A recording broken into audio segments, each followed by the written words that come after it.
नमस्कार दोस्तों, आप देख रहे हैं ट्रेंडिंग टाइम्स। मेरे साथ हैं सुरभि परिवार के दिनेश तलवार, जो कि जनसंख्या नियंत्रण पर भारत में काफी लंबे समय से काम कर रहे हैं। उन्होंने कई सारे आंदोलन किए हैं, कई सारे प्रदर्शन किए हैं। उनकी बहुत सारी मांगे हैं जो अगर सरकार मानती है तो जनसंख्या को नियंत्रण में किया जा सकता है। भारत की जनसंख्या इस समय तकरीबन 140 करोड़ के आसपास है। आइए विश्व जनसंख्या दिवस के उपलक्ष्य में उनसे बात करते हैं, उनसे जानते हैं कि किस तरह से वह काम कर रहे हैं और उनके सरकार को क्या सुझाव हैं जिनको वह बता रहे हैं। दिनेश तलवार जी, आपका ट्रेंडिंग टाइम्स में बहुत बहुत स्वागत है। जी भाई, थैंक यू। हाँ जी, दिनेश जी, आप हमें बताएं कि आप किस तरह से काम कर रहे हैं और कब से काम कर रहे हैं, और बढ़ती हुई जनसंख्या को देश में कैसे नियंत्रित किया जा सकता है। देखिए, मैंने इस अभियान की शुरुआत 28 साल पहले करी थी जी। और जब मैंने इसकी शुरुआत करी थी 28 साल में, तब लोगों ने मेरी बहुत हंसी उड़ाई थी कि ये भी कोई मुद्दा है क्या। जी। तो मेरठ में मैंने तकरीबन 2000 तक, 1994 से लेकर 2000 तक इस अभियान को मेरठ में चलाया जी। और 2000 में मुझको ऐसा लगा कि ये समस्या पूरे देश की है और पूरे देश में इसका प्रचार होना चाहिए जी। तब मैंने और मेरी पत्नी ने पूरे देश की यात्रा करनी शुरू करी। हाँ। और हमने तकरीबन 200 से ज्यादा शहरों में पदयात्रा करी और वो पदयात्रा इस तरह की होती थी कि मैं उल्टा चलता था, मेरी पत्नी मुझे रास्ता दिखाती थी जी। और कभी भी पत्नी उल्टा चलती थी और मैं रास्ता दिखाता था। उल्टा चलने का उद्देश्य इतना था कि सरकार उल्टा काम कर रही है, तमाम समस्याओं पर अरबों खरबों रुपए खर्च कर रही है और जनसंख्या नियंत्रण पर कुछ भी खर्च नहीं करती, और खो गया है नारा हम दो हमारे दो और छोटा परिवार सुखी परिवार। इसके अतिरिक्त हमने देश के प्रधानमंत्री को तकरीबन 80,000 पत्र लिखे। पूरे देश से हमने पत्र लिखवाए और 200 शहरों में जहां हमने पदयात्रा करी वहां के डीएम और कभी राजनीतिक दल के द्वारा भी ज्ञापन भेजा। हमने 100 से ज्यादा बार जंतर मंतर पर जन जागरण अभियान चलाया और हमने इस मुद्दे को लेकर हर प्रशासनिक अधिकारी, पॉलिटिकल नेता को पत्र लिखे, परंतु आज तक किसी भी सरकारी कर्मचारी ने, किसी राजनेता ने इस पर गंभीरता नहीं दिखाई, किसी भी हमारे पत्र का जवाब देना उचित नहीं समझा। परंतु हमने इस अभियान को हम पूरे देश में ले गए और आज हम लखनऊ आए हैं इस उद्देश्य को लेकर आए कि योगी आदित्यनाथ ने कानून बनाया है, तो हम उनको आज बधाई देने आए थे। कल हमने उनको बधाई दी और आज हमने भारतीय जनता पार्टी के कार्यालय पर हर व्यक्ति को फूल देकर सम्मानित किया है जी। बहुत अच्छा। भाजपा के कार्यकर्ताओं को, और आज हम लखनऊ में भी उल्टी पदयात्रा के माध्यम से लोगों को जागरूक करने की कोशिश कर रहे हैं। देश के कुछ और भी राज्य हैं जो जनसंख्या नियंत्रण पर बात करते दिखते हैं। जो नए मुख्यमंत्री असम में हेमंत बिस्वा शर्मा बने हैं, उन्होंने भी मुख्यमंत्री बनने के बाद जनसंख्या नियंत्रण की शायद बात की है। और योगी आदित्यनाथ, जो कि उत्तर प्रदेश के मुख्यमंत्री हैं, वो एक बिल लेकर आ रहे हैं।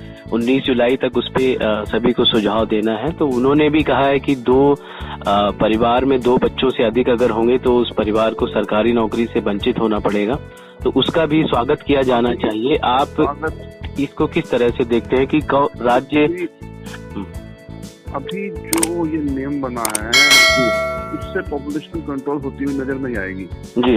अभी जो सरकार का ये कहना है कि कोई व्यक्ति कितने ही बच्चे पैदा करे, हम उसको रोकेंगे नहीं जी। अभी जो ये सरकार है वो सिर्फ कुछ कटौतियां करेगी, कुछ इंक्रीमेंट काटेगी, कुछ इंक्रीमेंट बढ़ाएगी। इससे जहाँ तक समझता हूँ कि पॉपुलेशन कंट्रोल होना मुश्किल है।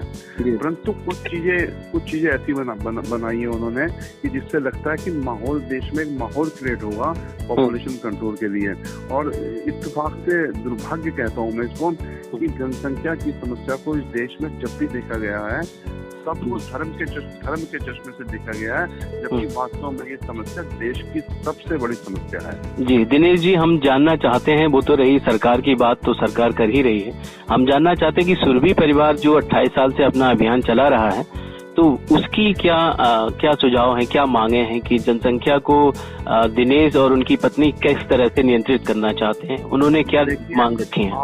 आज नहीं तो कल जी, अब तो सैकड़ों हैं, परंतु इस देश की आबादी पर अंकुश तभी लगेगा जब इस देश में 2 बच्चों का कानून बनेगा जी। हम ये कहते हैं कि 2 बच्चों का कानून बनना चाहिए, सरकार 3 पे निर्धारित करे ना जी। तो सरकार 3 का करे, 2 का करे, 1 का करे, सरकार पहल करे। परंतु जो योगी आदित्यनाथ ने जो ये काम किया है वो तारीफ पे लायक है। और हमें पिछले 28 सालों में जब कांग्रेस की सरकारें रही थी तो हमने तो उस वक्त भी बहुत तकड़ा बिगुल बजाया था, परंतु इस सरकार से हमें, मोदी सरकार से उम्मीद है कि वो इस पर गंभीरता जरूर दिखाएंगे, बशर्ते इसको धर्म से ना जोड़े। हाँ, जनसंख्या अगर कम होगी तो पानी पे आने वाले समय में लड़ाइयाँ हो सकती हैं, वो नहीं होगी। जनसंख्या कम होगी तो जो सरकार की सरकारी योजनाएं हैं उनका समुचित लाभ मिलेगा, सभी बच्चों को शिक्षा मिलेगी, सभी की रोजगार की जो समस्या है, जो बेरोजगारी देश में बढ़ रही है, वो दूर होगी। बहुत सारी चीजें हैं जो बड़े आसानी से की जा सकती हैं। वोटों की राजनीति की समस्या आएगी इन नेताओं के आगे, बाकी सभी समस्याओं का समाधान अपने आप हो जाएगा। जी जी। लोग बाग वोट, दरअसल हमारी कौम कम हो रही है, हम कम हो रहे हैं, वो ज्यादा पैदा कर रहे हैं, हम ज्यादा कम पैदा कर रहे हैं, ये सिर्फ ऐसा भारत में ही होता है। आज मुसलमान, मैं किसी धर्म का नाम नहीं लेता हूँ, कि समाजवादी पार्टी के सांसद अभी सुबह एक टीवी चैनल पर कुछ कह रहे थे, तो मैं ऐसे लोगों से ये कहता हूँ कि चाइना में भी तो करोड़ों की संख्या में मुसलमान रहता है ना। भाई आप विचार करिए कि उस देश में भी मुसलमान भी रहते हैं, बौद्ध भी रहते हैं, और भी सभी लोग देश के नियम को मानते हैं। ये जो नियम है बनेगा देश में, अगर कोई भी नियम बनता है तो मेरी राय में सभी धर्मों को उसको मानना होगा, और देश का विकास तभी संभव होगा जब पॉपुलेशन कंट्रोल रहेगी। दिनेश जी, मेरी इस बात से शायद आप भी सहमत होंगे कि चाइना से हम हो सकता है 1-2 साल में टेक ओवर कर जाएं, क्योंकि वो भी 140-142 करोड़ पे हैं और हम 140 करोड़ ऑलरेडी क्रॉस कर चुके हैं। विद इन 1 ईयर हम उसको क्रॉस कर लेंगे, विद इन 1 ईयर।